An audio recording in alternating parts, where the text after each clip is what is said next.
पूर्व जन्म में। और भगवान कहे कि तुम इतनी तपस्या किए, क्या चाहते हो? कहे अब प्रभु आपसे क्या दुराव, हम तो आप शरीर के पुत्र चाहते हैं। भगवान कहे आप शरीर खोजो को हमें जाई, तब तनय हो मैं आई। मैं अपने शरीर के कहाँ खोजता फिरूंगा, हम ही आपका पुत्र बन के आऊँगा।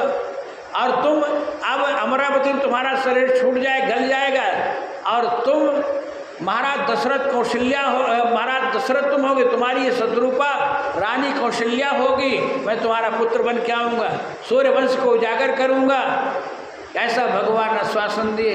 और ये दशरथ कौशल्या हुए और चौथापन आ गया, और ये सोच रहे पुत्र नहीं आया। भगवान कैसे पुत्र बन के आऊँगा, आए नहीं।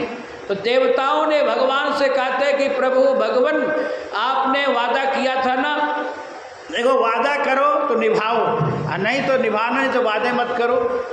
एक सांसारिक मुकर जाता है अपने वचनों से, लेकिन भगवान मुकरने लगे तो भगवान और सांसारिक में अंतर क्या है? तो भगवान ने कहे हाँ देवताओं में वादा तो किया था, तो फिर जाइए पुत्र बन के महाराज दशरथ का। बोले मैं जाऊंगा तो जरूर, लेकिन एक बात है। बोले क्या? बोले हम किसी को मिलते हैं तो गुरु के द्वारा मिलते हैं, बिना गुरु के हम नहीं मिलते हैं। तो महाराज दशरथ जैसे सुने वैसे तुरंत दौड़े हैं। तो महाराज दशरथ हैं गुरु गृह तुरत मई पाला, चरण लागी करे विनय विशाला। तो महाराज दशरथ तुरंत दौड़े और जाकर के गुरुदेव भगवान के चरणों में दंडवत प्रणाम किए। ऐसे तो महाराज दशरथ राजा हैं, बुलवा सकते थे गुरुदेव को, बुलाओ आए यहाँ सभा में। बोले नहीं, तुरंत गुरु के द्वारा, आज गुरु पूर्णिमा है, गुरु को बुलाना नहीं चाहिए, गुरु के द्वार पर स्वयं जाना चाहिए। ये है शिष्य का गुरु के प्रति प्रेम, ये है उपासना। महाराज दशरथ तुरंत दौड़े और जाके गुरुदेव का दर्शन किए और साष्टांग प्रणाम किए।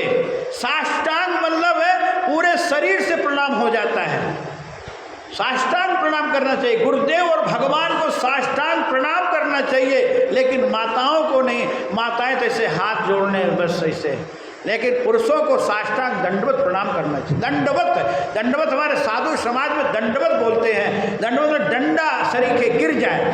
देखो डंडा गिरता है अपने से, लेकिन उठता अपने से नहीं है, डंडा को उठाना पड़ता है।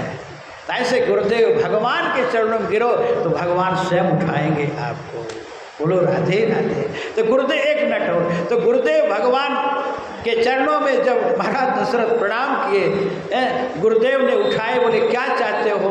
बोले चौथापन आ गया, पुत्र नहीं है। तो बोले राजन धैर्य मत खो, धारा धीर होई है ये सुतचारी, त्रिभुवन विदित भगत भयहारी। हमारी माता पुष्पा माता आ गई, बहुत बढ़िया। महाराज तुम एक पुत्र के लिए कामना करते हो, 4 पुत्र तुमको मैं दे रहा हूँ, धैर्य धारण करो। देखो आज हम इतना चाहते हैं, गुरुदेव भगवान से इतना चाहते हैं, और भगवान गुरुदेव इतना आपको दे देते हैं। आपके चाहने से ज्यादा भगवान देते हैं। गुरुदेव ने के 4 पुत्र होगा, और वो त्रिभुवन में विख्यात होगा, और भगत भयहारी, भगतों के भय को दूर कर देगा। ऐसा प्रभु, ऐसा पुत्र होगा। जाओ तुम आनंद से रहो। देख गुरुदेव का आशीर्वाद है, आज गुरु पूर्णिमा है, गुरुदेव का आशीर्वाद लो, गुरु पूजन करो, और फिर देखो आपको असंभव को संभव कर देते। बोले सद्गुरुदेव भगवान की। तो इस गुरु पूर्णिमा महोत्सव में आप लोगों को बहुत बहुत आशीर्वाद, धन्यवाद। अब हम आगे कार्यक्रम हमारी माता राम नाम की माला करेंगी, और फिर पुजारी जी आरती करेंगे, और भजन एकाध गुरुदेव का गाना है तो गा सकते हैं। कोई को गाना हो कोई बात नहीं, गुरु पूर्णिमा साल में एक बार आती, रोज नहीं आती है। आप लोग गुरु जी के उसमें एक भजन गा सकते हैं, कोई दिक्कत नहीं। हमारे पुजारी